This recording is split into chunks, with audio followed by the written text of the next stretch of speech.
Shalom Pak, perkenalkan nama saya Mary Christina Hutasoid. Saya dari Prodi Manajemen Pendidikan Kristen semester 3 Grup B. Di sini saya akan menjelaskan tentang teori sistem untuk memenuhi UAS mata kuliah teori sistem dalam pendidikan.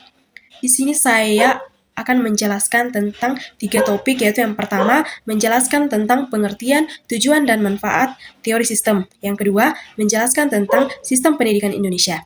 Dan yang ketiga adalah menjelaskan tentang jenis-jenis teori sistem dalam pendidikan, konsep, dan implementasinya masing-masing. Nah, yang pertama adalah pengertian, tujuan, dan manfaat teori sistem. Teori adalah pendapat yang didasarkan pada penelitian dan penemuan, didukung oleh data dan argumen, atau argumentasi.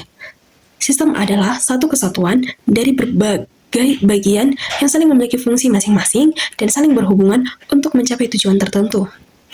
Jadi, dapat disimpulkan bahwa teori sistem merupakan sekumpulan pernyataan yang disusun para ahli untuk memudahkan seseorang dalam mempelajari dan memahami sebuah sistem. Sistem merupakan gabungan antara aksioma dan proposisi. Aksioma atau kebenaran adalah pernyataan yang dapat diterima sebagai kebenaran tanpa pembuktian. Sedangkan proposisi merupakan pernyataan yang menjelaskan atau menggambarkan dunia nyata bisa benar atau salah. Terdapat 7 aksioma dengan 30 proposisi yang membentuk teori sistem, yaitu yang pertama adalah sentralitas, yaitu sistem terdiri dari 2 pasang proposisi, yaitu kemunculan dan hierarki, komunikasi, dan kontrol. Yang kedua adalah kontekstual. Sistem dipengaruhi oleh keadaan dan faktor-faktor yang melingkupi sistem. Yang ketiga adalah desain. Desain yaitu sistem direncanakan, dipakai, dan dikembangkan sesuai tujuan. Yang keempat adalah tujuan, yaitu sistem mencapai tujuan tertentu yang hendak dicapai. Yang kelima yaitu informasi. Sistem membuat, memiliki, mentransfer, dan memodifikasi informasi. Yang keenam adalah operasional, yaitu sistem berfungsi menghasilkan perilaku dan kinerja. Yang terakhir adalah keberlangsungan hidup. Sistem mampu mendeteksi perubahan dalam lingkungan operasional untuk memastikan keberadaan yang berkelanjutan. Tujuan dan manfaat teori sistem yaitu teori sistem bermanfaat guna memberikan penjelasan tentang sistem dunia nyata. Teori sistem memberikan landasan untuk meningkatkan pemahaman ketika berhadapan dengan sistem dan masalah serta kekacauan yang menyertainya. Jenis-jenis teori sistem yaitu terdapat 8 jenis-jenis teori sistem, yaitu yang pertama adalah teori sistem umum, yang kedua teori sistem kehidupan, yang ketiga teori sistem matematika, yang keempat teori sibernetika, yang kelima teori sistem sosial, yang keenam teori sistem filsafat, yang ketujuh teori sistem ekologi, dan yang ke-8 adalah teori sistem Deming. Yang kedua saya akan menjelaskan tentang sistem pendidikan Indonesia. Pengertian sistem pendidikan adalah keseluruhan komponen pendidikan yang saling terkait secara terpadu untuk mencapai tujuan pendidikan nasional. Komponen-komponen pendidikan yaitu yang pertama ada input pendidikan, yaitu sumber daya manusia, misalnya peserta didik, pendidik, tenaga kependidikan, orang tua atau wali siswa, dan stakeholder pendidikan. Sumber daya lainnya adalah tujuan pendidikan, buku pelajaran, fasilitas belajar, kurikulum, teknologi, dan pendanaan. Yang kedua adalah proses pendidikan, yaitu keseluruhan aktivitas dari komponen input pendidikan yang terlibat dan memiliki interaksi sehingga terjadi suatu proses dalam konteks pendidikan. Yang ketiga adalah output pendidikan, yaitu hasil yang dicapai dari suatu program pendidikan. Indikator pendidikan yaitu angka lulusan, seperti SD, SMP, SMA, atau SMK.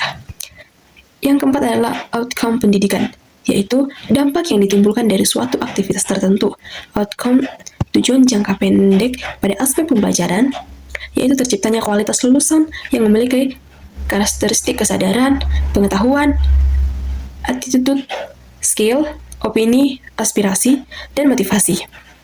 Outcome tujuan jangka menengah pada aspek kegiatan perilaku, praktek, penentu keputusan, kebijakan, dan aksi-aksi sosial di bidang pendidikan. Outcome tujuan jangka panjang pada menekankan pada perubahan kondisi sosial, ekonomi, kependudukan, dan lingkungan dalam bidang pendidikan. Jenis-jenis pendidikan Indonesia. Jenis pendidikan adalah kelompok yang didasarkan pada kekhususan tujuan pendidikan suatu satuan pendidikan. Jenis pendidikan mencakup pendidikan umum, kejuruan, akademik, profesi, vokasi, keagamaan, dan khusus. Jalur pendidikan. Jalur pendidikan adalah wahana yang dilalui peserta didik untuk mengembangkan potensi diri dalam suatu proses pendidikan yang sesuai. dengan tujuan pendidikan, jalur formal, non-formal, dan informal pada setiap jenjang dan jenis pendidikan. Salah satu permasalahan sistem pendidikan Indonesia yang terjadi yaitu permasalahan tingkat kelulusan tinggi dengan kualitas lulusan yang rendah dalam sistem pendidikan Indonesia. Tingkat kelulusan yang tinggi seringkali dianggap sebagai indikator keberhasilan pendidikan. Namun, di Indonesia masih ditemukan fenomena bahwa tingginya angka lulusan tidak selalu sejalan dengan kualitas lulusan. Banyak siswa berhasil lulus secara administratif, tetapi tidak memiliki kompetensi, keterampilan, dan karakter yang memadai untuk menghadapi dunia kerja maupun jenjang pendidikan yang lebih tinggi. Permasalahan ini muncul karena beberapa faktor, seperti sistem evaluasi yang lebih menekankan pada hasil akhir dibandingkan proses, budaya belajar yang berorientasi pada nilai bukan pemahaman, serta rendahnya kualitas pembelajaran yang diberikan. Akibatnya, lulusan hanya berorientasi pada pencapaian kelulusan tanpa benar-benar memiliki kemampuan yang sesuai dengan standar kompetensi. Fenomena ini berdampak pada rendahnya daya saing lulusan Indonesia di tingkat global. Lulusan yang tidak siap kerja atau tidak mampu beradaptasi dengan kebutuhan masyarakat modern menunjukkan bahwa sistem pendidikan masih perlu diperbaiki. Dengan demikian, persoalan utama dalam dunia pendidikan Indonesia bukan hanya bagaimana meningkatkan angka lulusan, tetapi juga bagaimana memastikan kualitas lulusan benar-benar mencapai dengan kompetensi yang dibutuhkan. Nah, di sini saya akan menjelaskan tentang topik yang ketiga, yaitu jenis-jenis teori sistem dalam pendidikan, konsep, dan implementasinya masing-masing. Nah, yang pertama adalah teori sistem umum. Teori sistem umum yaitu suatu organisasi atau lembaga sebagai kesatuan yang terdiri dari bagian-bagian yang saling berhubungan dan bekerja sama untuk mencapai tujuan tertentu. Teori sistem umum dikembangkan oleh Ludwig von Bertalanffy pada tahun 1940-an hingga 1950-an. Berdasarkan hubungannya dengan lingkungan, sistem dibedakan menjadi 3 jenis. Yang pertama adalah sistem terbuka, yaitu sistem yang berinteraksi aktif dengan lingkungan. Sistem ini menerima input, memprosesnya, menghasilkan output, serta menggunakan umpan balik untuk menyesuaikan diri. Sistem terbuka bersifat dinamis dan adaptif, sehingga paling banyak digunakan untuk menjelaskan sistem sosial dan pendidikan. Yang kedua adalah sistem tertutup, yaitu sistem yang memiliki interaksi sangat terbatas dengan lingkungan luar. Sistem ini berjalan berdasarkan aturan internal yang relatif tetap dan lebih bersifat teoritis, karena jarang ditemukan secara murni dalam kehidupan sosial. Yang terakhir adalah sistem terisolasi, yaitu sistem yang sama sekali tidak berinteraksi dengan lingkungan, baik menerima input maupun menghasilkan output. Sistem ini bersifat ideal dan umumnya hanya digunakan sebagai model dalam kajian ilmiah. Implementasi teori sistem umum dalam pendidikan. Yang pertama adalah sistem terbuka. Sekolah menerima berbagai input dari lingkungan luar, seperti peserta didik, guru, kurikulum nasional, dana dari pemerintah, serta dukungan orang tua dan masyarakat. Proses pembelajaran berlangsung di dalam sekolah, lalu menghasilkan output berupa lulusan, prestasi akademik, dan perilaku sosial siswa. Sekolah juga menerima umpan balik dari masyarakat, misalnya kritik atau saran untuk meningkatkan kualitas pendidikan. Yang kedua adalah sistem tertutup. Saat ujian berlangsung, ruangan kelas dibuat tertutup dari pengaruh luar. Siswa tidak diperbolehkan berkomunikasi dengan pihak luar, tidak menggunakan alat bantu selain yang diizinkan, dan semua aturan ditentukan oleh sekolah. Proses ujian berjalan berdasarkan mekanisme internal tanpa campur tangan lingkungan luar sehingga ujian selesai. Yang ketiga adalah sistem terisolasi. Dalam simulasi ini, siswa belajar menggunakan modul cetak atau digital yang sudah lengkap, tanpa akses internet, tanpa diskusi dengan guru atau teman. Semua informasi sudah tersedia di dalam modul. Proses belajar berlangsung secara mandiri tanpa pengaruh dari lingkungan luar selama periode pembelajaran tersebut. Teori sistem yang kedua yaitu teori sistem kehidupan.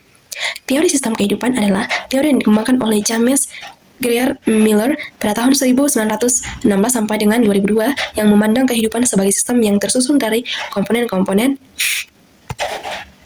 yang saling berhubungan dan dipengaruhi oleh lingkungan. Teori ini berasal dari kontribusi ilmu biologi dan sosiologi dan digunakan untuk menjelaskan berbagai tingkatan kehidupan, mulai dari tingkat sel hingga tingkat sosial yang lebih luas.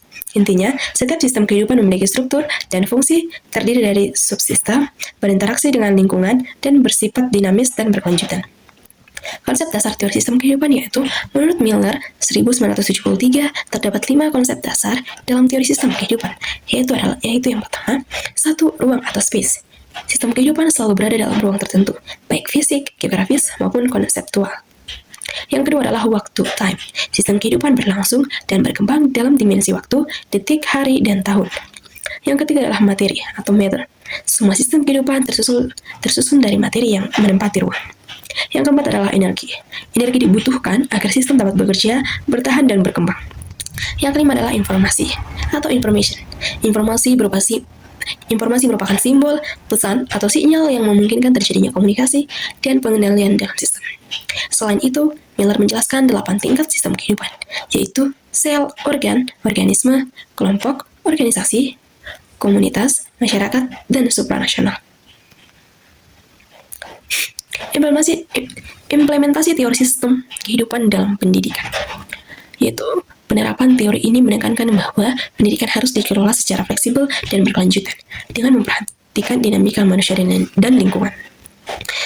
Yang pertama adalah sekolah sebagai organisme hidup. Sekolah dipandang sebagai sistem yang tumbuh dan berubah sesuai perkembangan peserta didik, guru, dan masyarakat. Yang kedua adalah interaksi dan komunikasi. Hubungan sosial antara guru, siswa, kepala sekolah, dan orang tua menjadi faktor utama keberhasilan pendidikan. Yang ketiga adalah adaptasi terhadap lingkungan. Sekolah menyesuaikan kurikulum, metode pembelajaran, dan kebijakan dengan kebutuhan lokal dan perkembangan zaman. Yang terakhir adalah pengembangan berkelanjutan. Peningkatan mutu pendidikan dilakukan secara terus-menerus melalui evaluasi, inovasi pembelajaran, dan pengembangan sumber daya manusia. Kemudian yaitu teori sistem matematika. Menurut Rudolf E. Kalman, teori sistem matematika memandang sistem sebagai proses dinamis yang dapat dipresentasikan dalam bentuk model matematis, yaitu ruang keadaan, untuk menggambarkan, memprediksi, dan mengendalikan perubahan sistem dari waktu ke waktu berdasarkan input dan pengamatan. Konsep teori sistem matematika oleh Rudolf E. Kalman menekankan bahwa suatu sistem dipahami sebagai sistem dinamis yang dapat dimodelkan secara matematis melalui model ruang keadaan. Sistem digambarkan berdasarkan hubungan antara input, proses, dan output, serta perubahan keadaan sistem dari waktu ke waktu. Kalman juga menekankan pentingnya estimasi dan pengendalian sistem secara objektif, menggunakan data dan perhitungan sistematis, sehingga kondisi sistem dapat diprediksi dan diperbaiki secara berkelanjutan. Implementasi teori sistem matematika dalam bidang pendidikan yaitu terlihat dalam penggunaan pendekatan berbasis data dan perhitungan matematika untuk meningkatkan kualitas pembelajaran. Sekolah dan guru memanfaatkan hasil evaluasi belajar siswa sebagai input untuk memprediksi perkembangan belajar dan menentukan langkah perbaikan yang tepat. Melalui pendekatan ini, proses pembelajaran dipantau secara sistematis, dievaluasi secara objektif, dan disesuaikan secara berkelanjutan agar tujuan pendidikan dapat tercapai secara efektif dan terstruktur. Teori sistem berikutnya yaitu teori sistem sibernetika. Sibernetika adalah ilmu tentang pengendalian dan komunikasi pada makhluk hidup dan mesin. Penemunya yaitu Norbert Wiener 1948. Konsep teori sistem sibernetik yaitu pertama adalah umpan balik atau feedback. Mekanisme di mana keluaran suatu proses dikembalikan sebagai informasi untuk mengatur proses selanjutnya. Yang kedua adalah kontrol dan komunikasi. Sistem menjaga keseimbangan dengan mengendalikan masukan dan keluaran melalui komunikasi informasi. Ketiga adalah tujuan atau teologi. Setiap sistem bertindak menuju suatu tujuan atau keadaan yang diinginkan. Tindakan tidak acak, melainkan dipandu oleh suatu tujuan.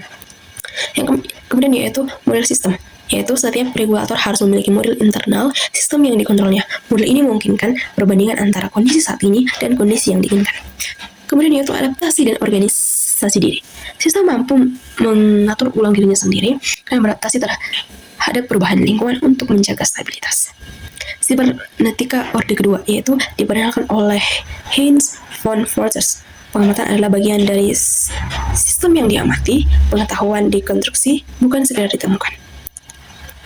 Implementasi teori sistem sibernetika dalam pendidikan di sekolah terlihat dari proses pembelajaran yang berlangsung secara terencana, terkontrol, dan menggunakan umpan balik. Sekolah dipandang sebagai suatu sistem yang terdiri dari guru, peserta didik, kurikulum, dan evaluasi yang saling berkaitan. Guru berperan mengendalikan proses pembelajaran, sedangkan peserta didik memberikan respon melalui keaktifan dan hasil belajar. Umpan balik diterapkan melalui penilaian seperti tugas, ulangan, dan observasi sikap siswa. Hasil penilaian tersebut digunakan guru untuk memperbaiki metode dan strategi pembelajaran agar tujuan belajar tercapai. Dengan demikian, pembelajaran di sekolah menjadi lebih efektif, adaptif, dan berorientasi pada peningkatan kualitas belajar siswa. Teori sistem berikutnya yaitu teori sistem sosial. Teori sistem sosial menurut Talcott Parsons adalah pandangan bahwa masyarakat merupakan kumpulan sistem sosial yang terintegrasi, di mana setiap bagian sistem saling berhubungan dan bergantung satu sama lain untuk mencapai keseimbangan. Parsons menganggap sistem sosial sebagai sebuah kesatuan interaksi antara individu, kelompok, institusi, dan organisasi yang berfungsi secara terstruktur dan fungsional untuk menjaga kestabilan dan kelangsungan masyarakat melalui nilai dan norma yang disepakati bersama. Konsep teori sistem sosial yaitu yang pertama ada adaptation, yaitu sistem harus mampu menyesuaikan diri dengan lingkungan dan memanfaatkan sumber daya untuk memenuhi kebutuhan. Yang kedua yaitu goal attainment. Sistem harus mampu menetapkan tujuan dan berupaya mencapainya melalui peran dan tindakan sosial. Ketiga yaitu integration, yaitu sistem harus menjaga keserasian dan keteraturan antar bagian melalui norma dan nilai sosial. Yang keempat adalah latency atau pattern maintenance, yaitu sistem harus mampu memelihara pola budaya, nilai, dan motivasi sosial agar tetap stabil dari waktu ke waktu. Implementasi teori sistem sosial dalam bidang pendidikan dapat dilihat melalui fungsi agile di sekolah, yaitu adaptation, tampak ketika sekolah menyesuaikan kurikulum, metode pembelajaran, dan sarana pendidikan dengan kebutuhan peserta didik, serta perkembangan lingkungan. Sedangkan goal attainment yaitu terlihat dari penetapan tujuan pendidikan dan peran guru serta siswa dalam mencapainya melalui proses belajar mengajar. Selanjutnya, integration diterapkan melalui aturan sekolah, norma, dan kerjasama antar warga sekolah agar terciptanya ketertiban dan keharmonisan. Sedangkan latency diwujudkan dalam penanaman nilai, budaya sekolah, dan pembinaan karakter siswa agar motivasi belajar dan nilai sosial tetap terjaga secara berkelanjutan. Teori sistem berikutnya itu adalah teori sistem filsafat. Teori sistem filsafat berakar pada pemikiran Ludwig von Bertalanffy. Teori sistem filsafat merupakan sebuah teori yang memandang bahwa ilmu pengetahuan itu adalah sebuah ilmu yang tidak terdiri sendiri tetapi melibatkan disiplin ilmu lainnya. Konsep dasar teori sistem filsafat itu yang pertama adalah ontologi. Ontologi adalah cabang filsafat yang membahas hakikat keberadaan atau realitas.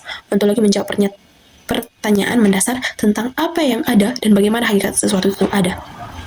Ontologi menjadi dasar karena pandangan tentang realitas akan memengaruhi cara manusia berpikir dan bertindak. Yang kedua adalah epistemologi. Epistemologi adalah cabang filsafat yang membahas hakikat pengetahuan. Epistemologi menjawab pertanyaan tentang bagaimana pengetahuan diperoleh, apa sumbernya, dan bagaimana keberadaan ditentukan. Dalam pendidikan, epistemologi memengaruhi metode pembelajaran dan pendekatan ilmiah yang digunakan. Yang ketiga adalah aksiologi. Aksiologi adalah cabang filsafat yang membahas nilai dan kegunaan pengetahuan. Aksiologi menjawab pernyataan tentang apa pengetahuan digunakan dan bagaimana nilai moral dalam penerapannya. Dalam pendidikan dan ilmu, aksiologi menekankan bahwa pengetahuan harus digunakan secara bertanggung jawab, bermoral, dan bermanfaat bagi manusia. Implementasi teori sistem filsafat dalam pendidikan. Yang pertama adalah implementasi ontologi dalam pendidikan. Ontologi dalam pendidikan berkaitan dengan pandangan tentang hakikat manusia, peserta didik, dan realitas pendidikan. Peserta didik dipandang sebagai manusia seutuhnya, jasmani, intelektual, emosional, sosial, dan spiritual. Bukan sekedar objek pembelajaran. Tujuan pendidikan diarahkan pada pengembangan potensi manusia secara menyeluruh, bukan hanya penguasaan materi. Kurikulum disusun sesuai dengan hakikat ilmu dan kebutuhan nyata kehidupan, baik individu maupun masyarakat. Yang kedua adalah implementasi epistemologi dalam pendidikan. Epistemologi dalam pendidikan berkaitan dengan cara memperoleh, mengembangkan, dan memvalidasi pengetahuan, penggunaan metode pembelajaran yang ilmiah, kritis, dan reflektif, seperti diskusi, eksperimen, penelitian, dan problem-based learning. Yang ketiga adalah implementasi aksiologi dalam pendidikan. Aksiologi dalam pendidikan berkaitan dengan nilai, etika, dan tujuan penggunaan pengetahuan.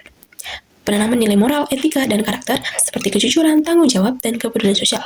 Pendidikan diarahkan agar ilmu pengetahuan digunakan untuk kebaikan bersama, bukan merugikan orang lain. Teori sistem berikutnya yaitu teori sistem ekologi. Teori sistem ekologi Van Brenner menjelaskan bahwa perkembangan individu dibentuk oleh sistem lingkungan yang saling terhubung, mulai dari lingkungan terdekat seperti keluarga hingga terstruktur masyarakat yang lebih luas seperti budaya. Konsep dasar teori sistem ekologi. Yang pertama adalah mikrosistem. Mikrosistem merupakan lingkungan yang paling dekat dengan pribadi peserta didik, yaitu meliputi keluarga, guru, individu, teman-teman sebaya, sekolah, lingkungan tempat tinggal, dan hal-hal lain yang sehari-hari ditemui oleh peserta didik. Dalam mikrosistem, inilah terjadi interaksi yang paling langsung dengan agen-agen sosial tersebut. Keluarga, terutama orang tua, dan lingkungan sekolah merupakan agen sosialisasi terdekat dalam kehidupan setiap individu, sehingga keluarga mempunyai pengaruh besar dalam pembentukan karakter dan habit seseorang. Yang kedua adalah mesosistem. Mesosistem mencakup interaksi di antara mikrosistem, di mana masalah yang terjadi dalam sebuah mikrosistem akan berpengaruh pada kondisi mikrosistem yang lain. Dalam kaitannya dengan proses pendidikan, pengalaman yang didapatkan oleh peserta didik di rumah akan ikut mempengaruhi kondisi peserta didik di sekolah, baik secara langsung maupun tidak. Yang ketiga adalah ekosistem. Ekosistem adalah sistem sosial yang lebih besar, di mana anak-anak tidak terlibat interaksi secara langsung, akan tetapi dapat berpengaruh terhadap perkembangan karakter anak. Sebagai contoh, jam kerja orang tua bertambah yang menyebabkan peserta didik kehilangan interaksi dengan orang tuanya, sehingga mempengaruhi perkembangan anak. Yang keempat adalah makrosistem. Makrosistem adalah sistem lapisan terluar dari lingkungan anak. Subsistem makrosistem terdiri dari ideologi negara, pemerintah, tradisi, agama, hukum, adat istiadat, budaya, dan nilai masyarakat secara umum di mana individu berada. Yang kelima adalah kronosistem. Kronosistem mencakup pengaruh lingkungan dari waktu ke waktu, beserta caranya mempengaruhi perkembangan dan perilaku. Kronosistem meliputi keterpolaan peristiwa-peristiwa sepanjang rangkaian kehidupan dan keadaan sosiohistoris. Implementasi teori sistem ekologi dalam pendidikan. Implementasi teori sistem ekologi dalam bidang pendidikan terlihat dari pemahaman bahwa perkembangan peserta didik dipengaruhi oleh berbagai lingkungan yang saling berkaitan. Pendidikan tidak hanya berlangsung di sekolah, tetapi juga dipengaruhi oleh keluarga, teman, masyarakat, budaya, serta perubahan zaman. Sekolah perlu bekerja sama dengan keluarga lingkungan sekitar untuk menciptakan suasana belajar yang mendukung perkembangan akademik dan karakter peserta didik. Teori sistem yang terakhir yaitu teori sistem Deming. Menurut D.W. Edward Deming, teori Deming adalah kerangka kerja berbasis sistem yang berdekatan terhadap kepemimpinan dan manajemen. Deming menguraikan apa yang ia temukan sebagai perubahan manajerial yang diperlukan untuk meningkatkan kualitas. Perubahan-perubahan ini diilustrasikan melalui 4 bidang utama seperti daftar 14 prinsip yang dimaksudkan untuk mendorong perbaikan dalam struktur dan perilaku organisasi. Teori sistem Deming adalah pendekatan manajemen yang memandang organisasi sebagai suatu sistem dan saling berhubungan dan saling bergantung, di mana keberhasilan organisasi ditentukan oleh bagaimana setiap bagian dalam sistem bekerja secara terpadu untuk mencapai tujuan bersama. Konsep dasar teori sistem Deming yaitu plan, yaitu merencanakan, mengidentifikasi, dan menganalisis permasalahan. Tahap plan adalah langkah untuk menetapkan tujuan atau sasaran yang ingin dicapai. Kemudian adalah melaksanakan, mengembangkan dan menguji solusi yang mungkin efektif. Tahap 2 adalah fase pelaksanaan, di mana semua rencana dari tahap plan diimplementasikan. Ketiga adalah cek, memeriksa, mengevaluasi seberapa efektif pengujian solusi sebelumnya dan menganalisis apakah langkah tersebut dapat diperbaiki. Tahap cek adalah fase di mana dilakukan evaluasi, peninjauan kembali, dan analisis terhadap hasil yang diperoleh. Yang terakhir adalah edge, yaitu menindak, mengimplementasikan solusi yang telah diperbaiki secara menyeluruh. Tahap edge adalah fase di mana tindakan diambil sesuai kebutuhan berdasarkan hasil dari tahap cek. Implementasi teori sistem Deming dalam bidang pendidikan diterapkan melalui upaya peningkatan mutu pembelajaran secara berkelanjutan. Sekolah melakukan perencanaan pembelajaran yang baik, melaksanakan proses belajar mengajar sesuai rencana, serta melakukan evaluasi terhadap hasil belajar siswa. Hasil evaluasi digunakan sebagai dasar perbaikan metode, kurikulum, dan kinerja guru agar kualitas pendidikan terus meningkat. Prinsip perbaikan berkelanjutan ala Deming mendorong sekolah membangun budaya mutu, kerjasama antar guru, serta fokus pada kebutuhan peserta didik. Dengan demikian, proses pendidikan menjadi lebih efektif, efisien, dan berorientasi pada peningkatan kualitas secara terus-menerus. Demikian materi yang dapat saya paparkan tentang topik teori sistem. Sekian dan terima kasih.